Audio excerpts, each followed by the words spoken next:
last week in writing, we learned how to form sentences with cities and states.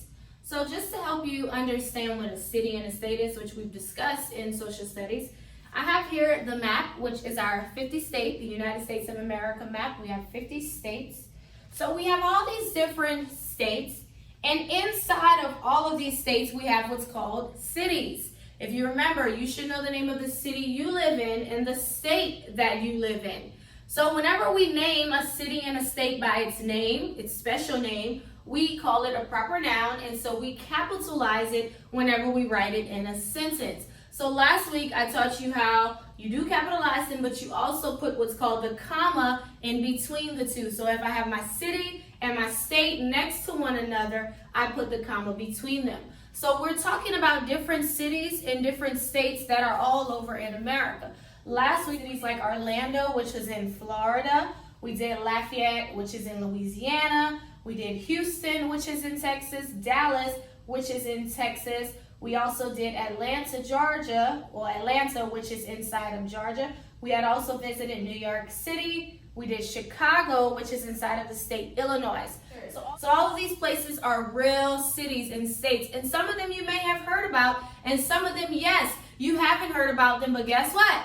I just introduced it to you on last week, and so this week we'll do the same thing where we are going to learn different cities in different states, okay? So we will learn how to write them in our sentences, and we will test on that on Thursday. So number one, it says Jill went to Texas for her birthday. Again, Jill went to Texas for her birthday. So we identify the proper noun, which is Jill, her name, and the state of Texas. This is Texas. It's down here. It's actually one of the largest states, and pretty much everybody knows about Texas, but Texas is down here.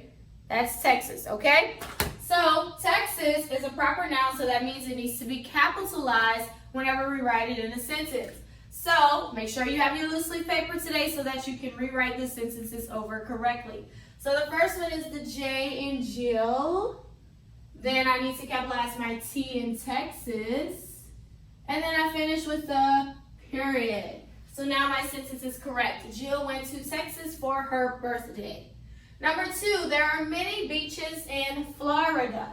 Again, there are many beaches in Florida, which is true. Florida is way down here in the coast, and so there are plenty of beaches you could visit in Florida. You maybe have went to a beach in Florida before, and there's other places that have beaches, but Florida is known for having multiple. And so let's go ahead and fix our sentence. So we need to start with the capital letter, of course. There are many beaches. Beaches wouldn't need to be capitalized because it's a common noun, but if I would name the beach, then it would be capitalized. But I have the state of Florida, which is a proper noun, so I need to capitalize my F in Florida, finish with a period. There are many beaches in Florida. Number three, the Liberty Bell is in Philadelphia, Pennsylvania, which we learned that already. The Liberty Bell is in Philadelphia, Pennsylvania. Again, Pennsylvania is an actual state right here, and Philadelphia is a city inside of Pennsylvania. So this sentence is different because we have both a city and a state in the sentence, and they are right next to one another.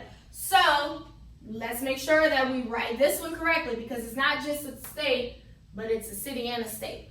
So of course we start with the capital letter T, but we also have another proper noun, Liberty Bell. We are saying the special name of this bell, so we need to capitalize the L in Liberty and the B in Bell. And we also capitalize the city of Philadelphia and the state of Pennsylvania. What do we put between them? A comma, finish with the period. Anytime you have a city and a state right next to one another, you always will put that comma between them. That's only when a city and a state is next together.